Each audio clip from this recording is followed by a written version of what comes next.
Yo, what is good, everybody? I hope you guys are having a wonderful day. I know I am. And I just want to talk about Rise of the Duelist real fast before I get into this video.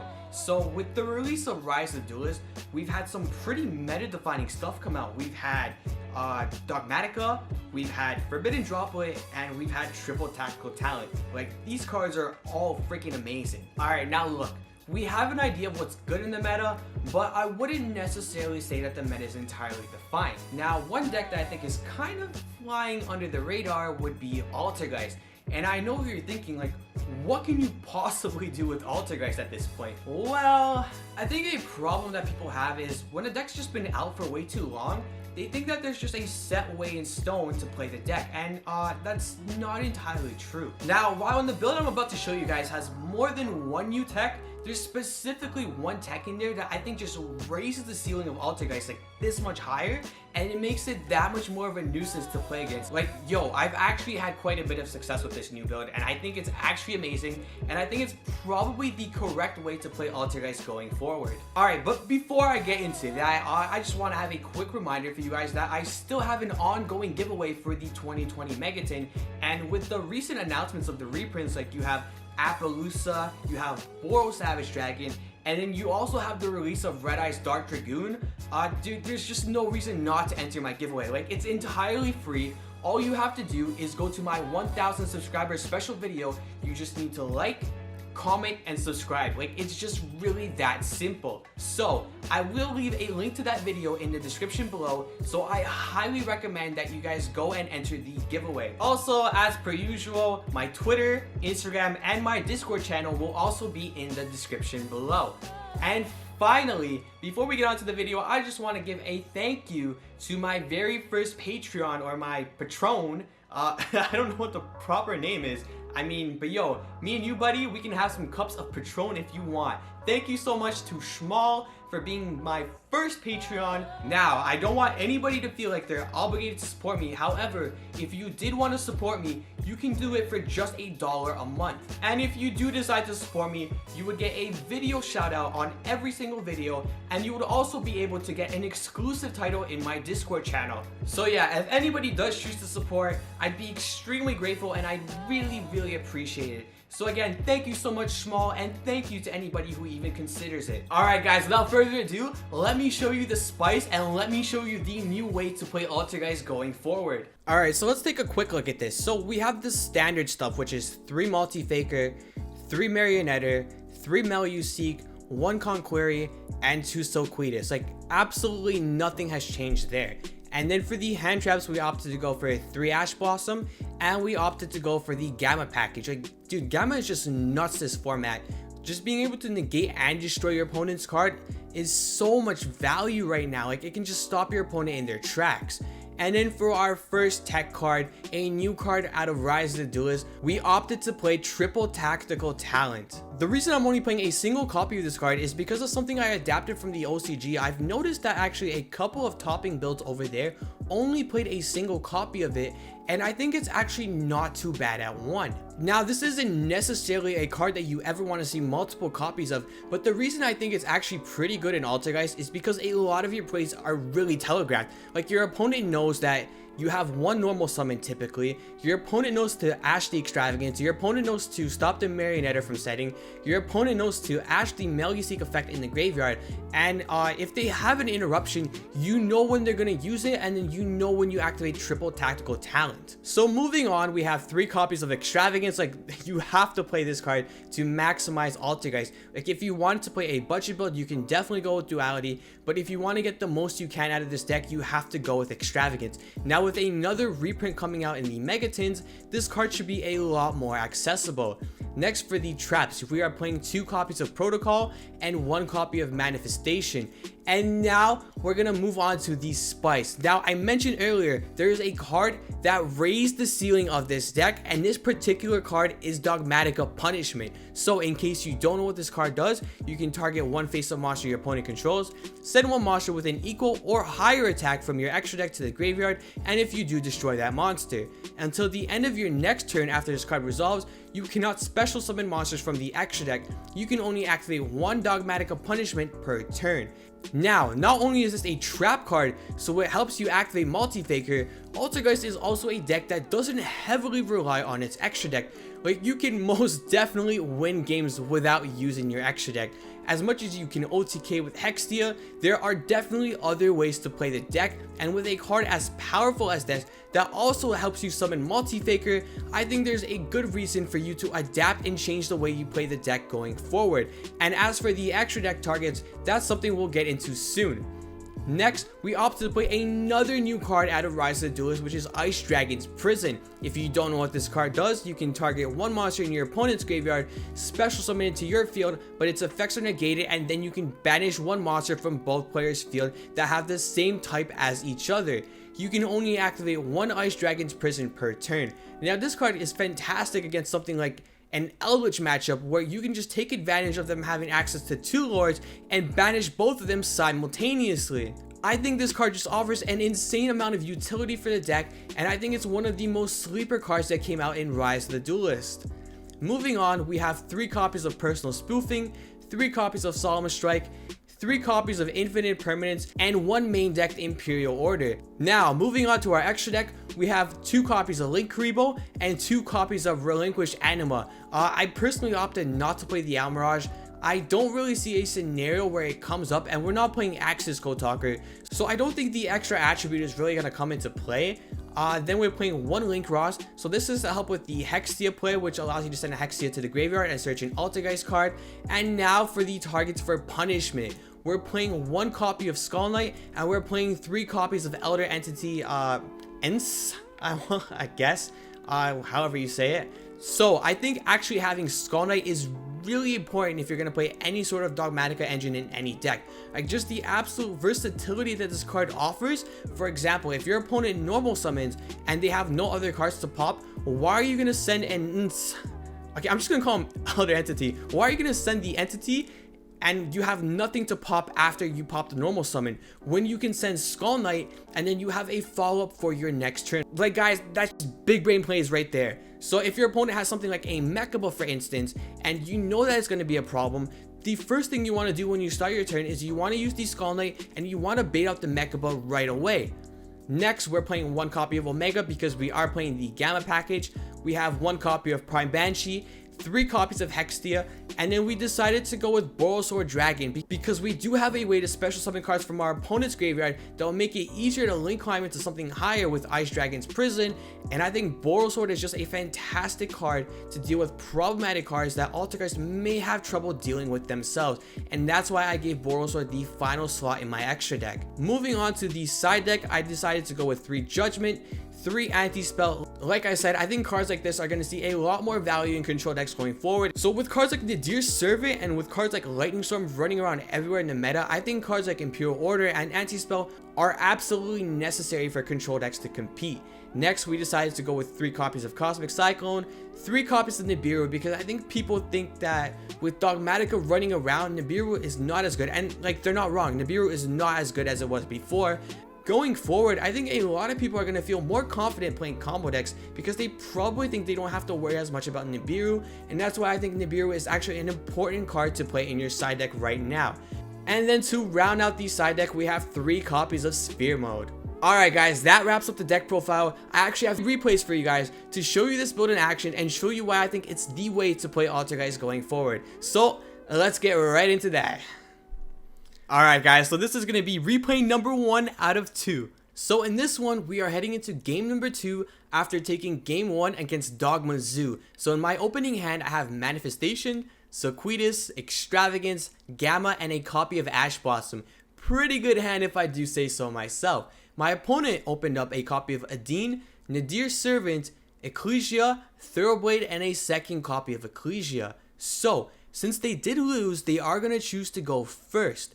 So they're going to start off their turn by normal summoning the Thoroughblade. They're going to be overlaying a copy of Hammer Kong on top of it, and next they're going to be overlaying a copy of Trident. So they're going to follow it up by activating Nadir Servant, and I'm like, this is probably as good of a time as any to be hitting it with an Ash Blossom. So that's exactly what I do. My opponent proceeds to special summon Ecclesia, activate her effect, and I'm like, I think I should probably gamma this, and that should probably end their turn. So that's exactly what I proceed to do. But unfortunately, my opponent has another follow-up, but this is where it starts to get a little bit spicy. So my opponent is going to be activating Dryden's effect to pop his copy of Adine, and that's exactly what he does. And next, Adine has a graveyard effect. If this card on the field is destroyed by battle or card effect, you can special summon one Dogmatika monster from your deck, which I thought was a pretty cool play, pretty big brain by him. So he's going to be bringing out a copy of Maximus, and Maximus has an effect where during your main phase, you can activate this effect, send 2 monsters with different names from your extra deck to the graveyard. Also, your opponent sends 2 monsters from their extra deck to the graveyard as well.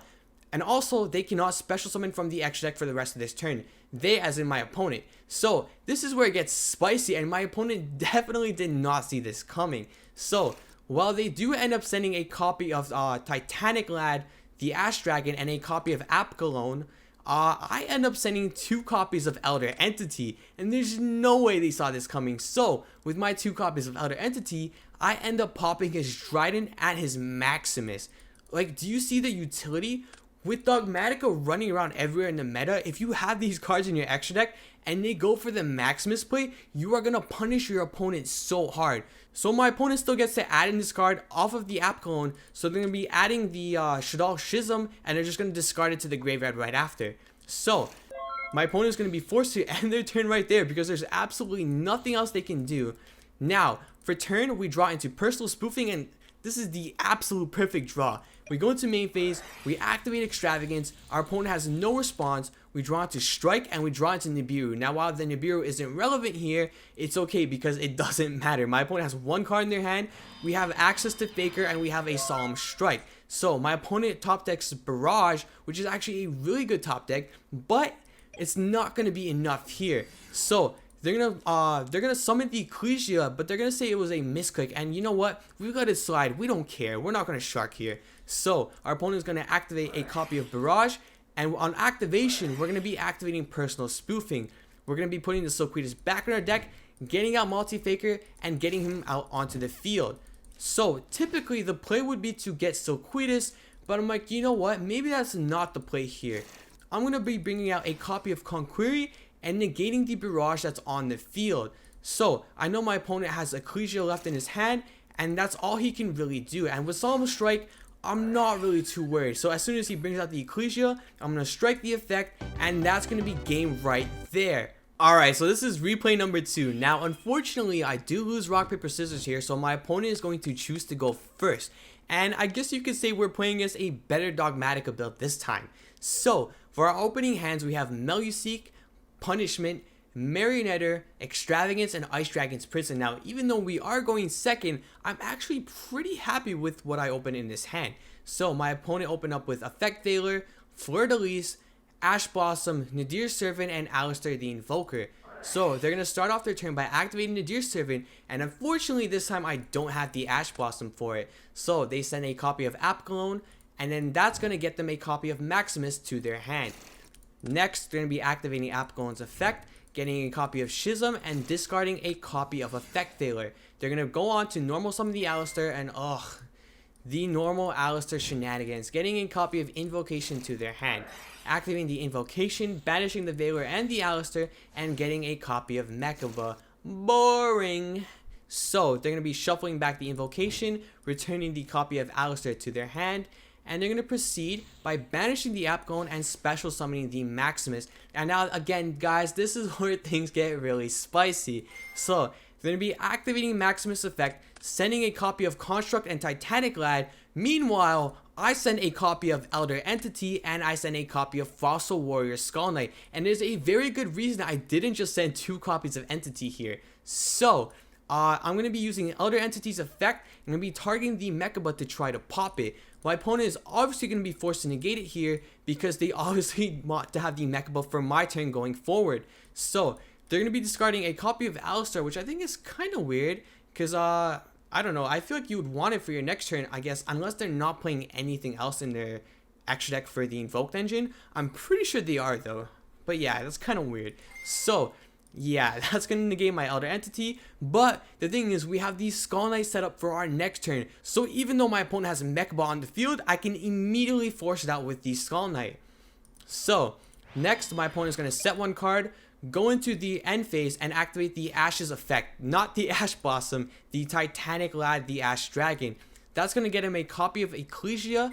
Next, he's going to be activating Ecclesia's effect, and he's going to be getting another copy of Maximus to his hand. Now, that's completely fine. That's the end of his turn. And as I said, guys, we have Skull Knight in our graveyard. Now, I do have Extravagance, and unfortunately, I'm not going to be able to use it. But you know what? That's fine. We can definitely play through this board. So, we activate Skull Knight. We get rid of the Mechaba, and like now we're just clear to play. So, we're going to proceed to normal summon Meluseek.